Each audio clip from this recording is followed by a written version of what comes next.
Mga ka-business, baka samantalahin ko itong pagkakataon na to. Kung po pwede po sana, lalambing ako sa inyo. Supportahan niyo po yung Anime Reactors TV. Solid ka business po yan. Tapos ano po kasi siya, bedridden na po, mga ka-business. So sa pamamagitan ng pagbablog, awa ng Diyos nga, na-monetize na siya. Nagkakaroon siya ng kaunting revenue. Kaya maliliit lang kasi yung views niya. Baka pwede po suportahan natin si Anime Reactors TV. Yan. Pero bedridden na po siya. Kaya mapapansin nyo yung at least na mukha niya, pinapakita niya. Cartoon character. Suportahan po natin yan, Anime Reactors TV.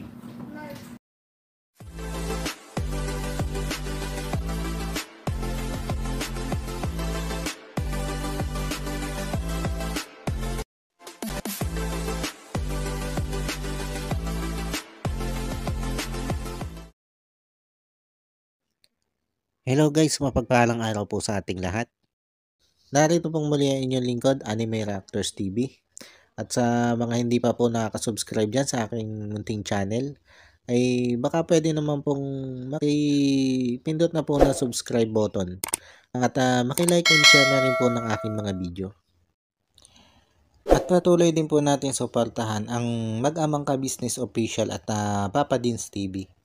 At ganun din po yung kanilang second YouTube channel na Ka-Business Family.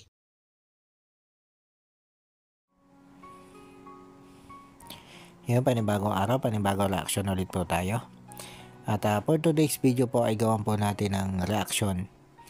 Itong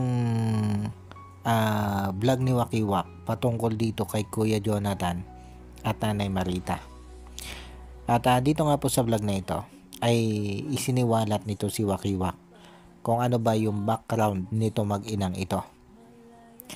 At itong patungkol dito sa background na mag-inang Kuya Jonathan at Nanay Marita ay nakalap ni Wakiwak habang inaasikaso nito si Wakiwak yung pagdadala dito kay Nanay Marita sa Home for the Aged. Dahil nga po itong si Wakiwak ang napakisuyuan itong si Ka-Business na mag-follow up ng mga pagpuproseso patungkol nga po dito sa pagdadala kay Nanay Marita sa Home for the Aged. At dito nga po ay ipinalo up nito si Wakiwak TV sa barangay at sa DSWD yung patungkol nga po dito sa balak nilang paglalaga kay Nanay Marita sa Home for the Aged. At dito nga po ay maraming nalaman itong si Wakiwak TV patungkol sa background na mag-inang Kuya Jonathan at Nanay Marita. Ayon sa barangay at sa DSWD ay nagkaroon sila ng investigasyon patungkol sa background nitong mag-inang Kuya Jonathan at Nanay Marita. At dito nga po sa kanilang pag-iimbestigang ito ay marami silang nalaman patungkol sa mag-inang ito. At nang dahil nga daw po dito sa mga negatibong naging background ng mag-inang ito ay ito yung isa sa nagiging dahilan sa kung bakit natatagalan yung proseso para itong si Nanay Marita ay madala nga po doon sa Home for the Aged. At ayon pa rin dito sa barangay at DSWD ay napag-alaman nilang may mga kamag-anakan pa pala itong sila Nanay Marita. Kaya lang ay ikinakahiya nga daw po nitong mga kamag-anakan nito si Nanay Marita itong mag-inang ito. Dahil nga daw po dun sa hindi magandang gawain ng mag-inang ito. Lalo na nga po nung panahon na itong si Nanay Marita ay malakas pa. At dito ay nabanggit din ng isa sa taga DSWD na itong si Kuya Jonathan ay gumagamit daw pala. Hindi ko lang alam kung ito'y noon o hanggang sa ngayon. At nang dahil nga po dyan ay may mga viewers na nag-comment na kaya pala daw ganon ang takbo ng isip nito si Kuya Jonathan dahil nga doon sa paggamit nito.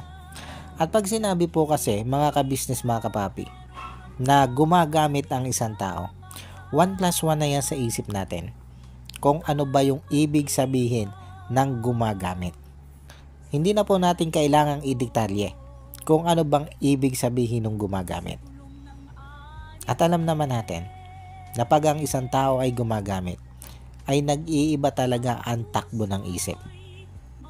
Pero syempre, wala naman tayong sapat na batayan na talagang masasabi natin ito si Kuya Jonathan ay gumagamit talaga. At ang pwede lang natin pagbatayan ay yung patungkol doon sa naging resulta ng investigasyon ng barangay at ng DSWD patungkol nga po dito sa mag-inang Kuya Jonathan at Nanay Marita. At hindi naman po siguro nila sasabihin na itong si Kuya Jonathan ay gumagamit kung wala silang impormasyon patungkol dito. At dito nga po sa vlog na ito ni Wakiwak TV ay meron pa siyang mga hindi isinama sa kanyang vlog na mga impormasyong sinabi sa kanya ng mga taga-barangay at DSWD.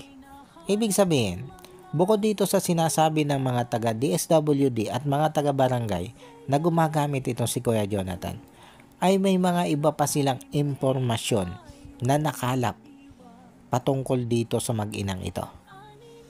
At kung ano man yon, ay hindi na nga po isinama nito si Wakiwak TV sa kanyang vlog. Para na rin daw po sa reputasyon nitong mag-inang ito. Pero kung ang pagbabatayan po natin ay ang tono ng salita nitong si Wakiwak, ay nangangahulugan po na hindi din po maganda kung ano yung mga impormasyon na hindi niya isinama sa vlog. Dahil ang sabi niya, ay iniingatan din lang niya ang reputasyon ng mag-inang ito. At nandahil din po dito sa pagsisiwalat ni Wakiwak TV patungkol dito sa background nga po nitong si Kuya Jonathan at Nanay Marita, ay mas marami na pong ka-business viewers ang nag-sasuggest kay ka-business na tuluyan ng wag tulungan itong sila Kuya Jonathan.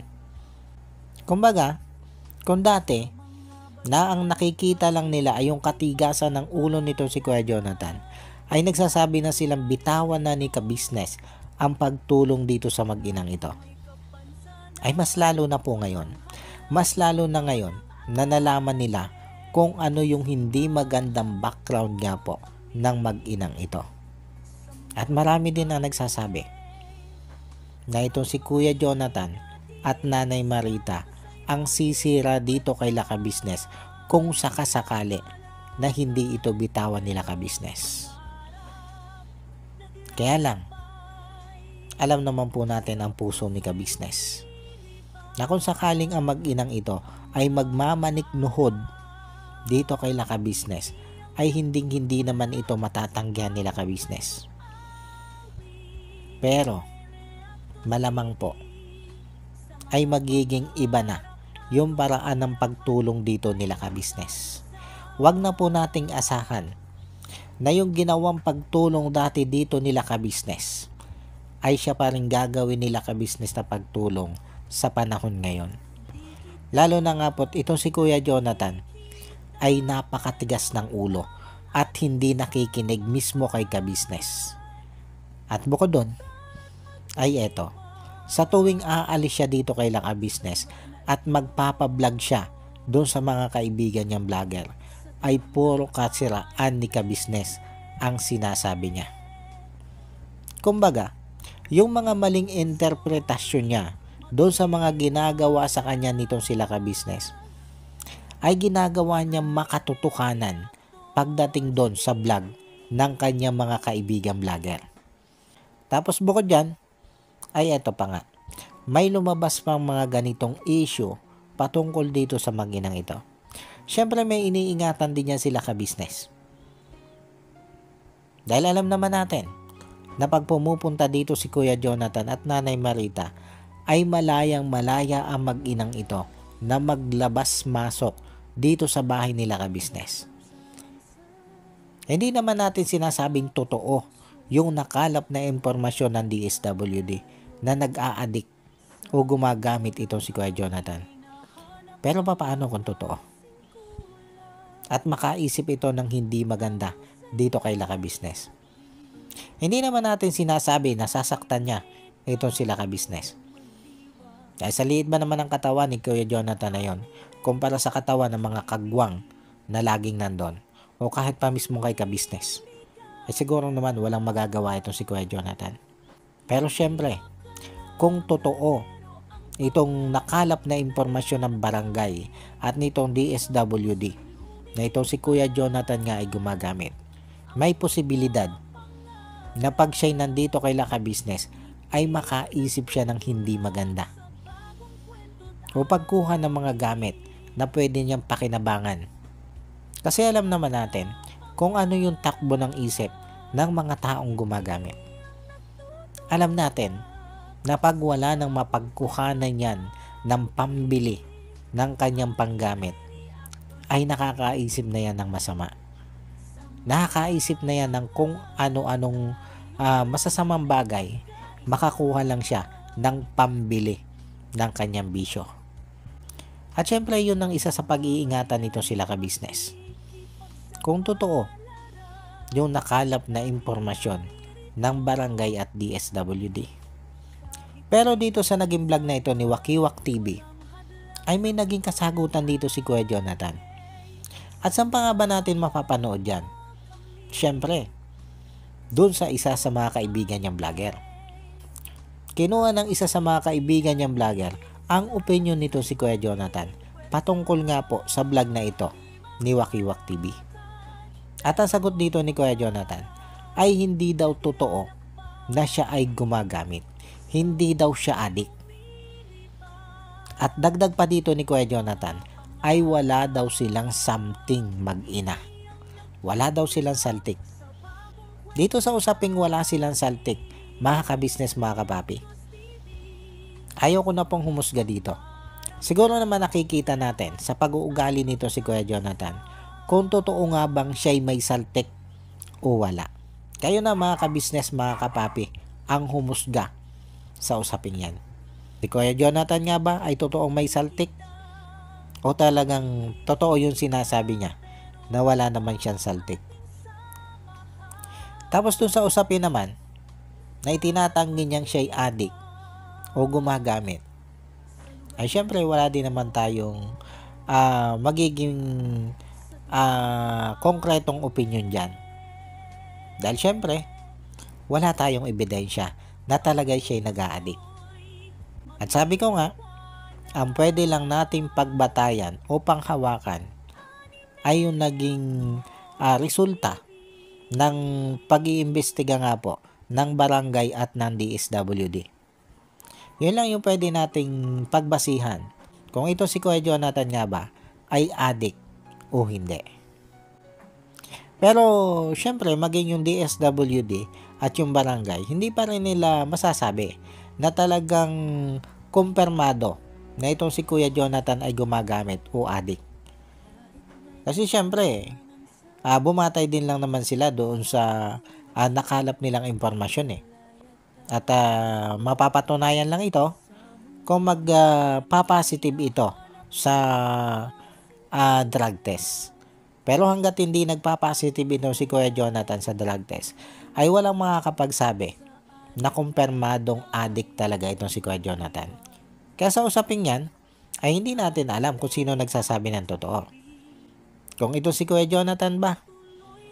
O yung impormasyon na nakalap ng DSWD at ng barangay. Pero para sa akin mga ka-business, mga kapapi, addict man o hindi itong si Kuya Jonathan, ay nakikita natin na maling-mali na ang pinagagagawa nito. Nakikita nating wala na sa direksyon ang kanyang pinagagagawa. Katulad na lang halimbawa nitong pagkup-kup sa kanila nitong sila ka-business. Dahil lang sa kakain nitong si Nanay Marita at wala siyang makitang ulam doon sa kusina, ay aalis na agad sila. Ay siya na rin naman mismo yung may sabi na noong time na yon ay may ulam na naman talaga luto. Kaya lang dinala nga daw nito si Ate Mercedes at nito si Ate Vera dun sa loob. Kaya daw hindi sila makakuha. Pero sinabi niya din dito na hindi rin naman siya nagsabi o nanghingi dito kay Ate Vera at kay Ate Mercedes ng ulam. At ang inisip nga daw ng kanyang mama ay pinagdadamutan silang dalawa o pinagdadamutan sila ng ulam. Kumbaga, negatibong pag-iisip na naman yung kanilang pinaira. At nang dahil sa negatibong pag-iisip na yan, lumayan sila dito kay Laka Business. Na ang dahilan lang ay hindi nakakain agad ito si Nanay Marita dahil wala siyang nakitang ulam dun sa kusina. At yung ulam nga daw ay ipinasok ni Ate Vera at Ate Mercedes dun sa loob. Pero sa tingin nyo mga ka-business, mga kapapi, kung ito kaya si Kuya Jonathan ay nanghingi ng ulam kahit dito kay Ate Vera o kay Ate Mercedes, sa tingin nyo po, pagdadamutan ba ito nila Ate Vera at Ate Mercedes? Pagdadamutan ba ito nila ka-business? Pero dahil nga doon sa negatibo nilang pag-iisip, ayun na yung naging takbo ng isip nila. Kaya naging tendensya nilang mag-ina. Ayun, umalis na nga lang po dito kay Laka Business. Tapos nung makaalis sila dito kay Laka Business, ay kaagad siya nagpunta dito sa mga kaibigan niyang vlogger. At dito siya nagngangawa na kaya sila'y umalis ay kasi walang ulam. Diyan pa lang mga ka-business, mga kapapi. Diyan pa lang sa puntong yan. Diyan pa lang sa ginawa nilang dahilan na yan kung bakit sila umalis sa ka-business house. Sa tingin nyo, may something nga ba itong si Kuya Jonathan o wala? Kayo na po ang humusga. Ngayon, kung tutuusin, wala namang problema eh. Kung may something man itong mag-inang ito o wala. Para dito kay Laka Business, handaan nilang tulungan na mag-inang ito. Kahit ano pa ang takbo ng isip ng mag-inang ito. Willing pa nga si ka-business eh, na ipa-check up itong si Kuya Jonathan sa isang psychiatrist. At itong si Nanay Marita nga, ay ang gusto nitong sila ka-business ay mailagak sa home for the aged. Para nga mas mapabuti ang kalagayan nitong si Nanay Marita. Pero sino ba ang umaayaw sa tulong ni ka-business? Sino ba ang umalis dito kay Laka Business? Sino ba ang sumayang sa napakagandang oportunidad na ibinibigay ni ka-business sa mag-inang ito? Sa tingin nyo mga ka-business, mga kapapi, pagkukulang pa din ba ni ka-business ang pag-alis na ito nila Kuya Jonathan at Nanay Marita? Sa tingin nyo po ba ay sila ka-business talaga ang may mali dito? Dahil nakita natin sa comment section nitong kaibigan vlogger ni Kuya Jonathan ay sila ka-business ang sinisisi nila.